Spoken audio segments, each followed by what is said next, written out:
మీరు వింటున్నారు global voice వార్తలు. సమైక్యతకు చిహ్నంగా జాతీయ జెండాలతో సిఆర్పీఎఫ్ ర్యాలీ. నాగార్జునసాగర్ లో సిఆర్పీఎఫ్ పోలీస్ శాఖ ఎస్పీఎఫ్ ఆధ్వర్యంలో జాతీయ జెండాలతో తిరంగా బైక్ ర్యాలీని నిర్వహించారు. ఈ కార్యక్రమానికి బాలవిహార్ సిఆర్పీఎఫ్ క్యాంపు కార్యాలయం వద్ద నాగార్జునసాగర్ సర్కిల్ ఇన్స్పెక్టర్ బీసన్న జాతీయ జెండా ర్యాలీని ప్రారంభించారు. ఈ ర్యాలీ హిల్ కాలనీ నుండి పాత పోలీస్ స్టేషన్ మీదుగా సాగర్ ప్రధాన డాం వద్దకు చేరుకుంది. జై భారత్ మాత అని నినాదాలతో హోరెత్తించారు.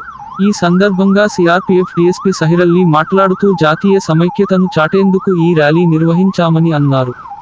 ప్రజలందరూ ఐక్యమత్యంగా ఉండాలని అన్నారు. ఎస్పీఎఫ్ అసిస్టెంట్ కమాండెంట్ ఎం సుధాకర్ రెడ్డి మాట్లాడుతూ సిఆర్పీఎఫ్ పోలీస్ శాఖ, ఎస్పీఎఫ్ శాఖల ఆధ్వర్యంలో తిరంగా ర్యాలీని నిర్వహించామని అన్నారు. జాతీయ సమైక్యతకు చిహ్నంగా ఈ ర్యాలీ నిర్వహించామన్నారు. అనంతరం dam SPF incharge RI Vijay Kumar మాట్లాడుతూ ఆగస్టు 15 పురస్కరించుకొని ఈ ర్యాలీ నిర్వహించామని, ర్యాలీలో పాల్గొన్న వారందరికీ కృతజ్ఞతలు తెలిపారు.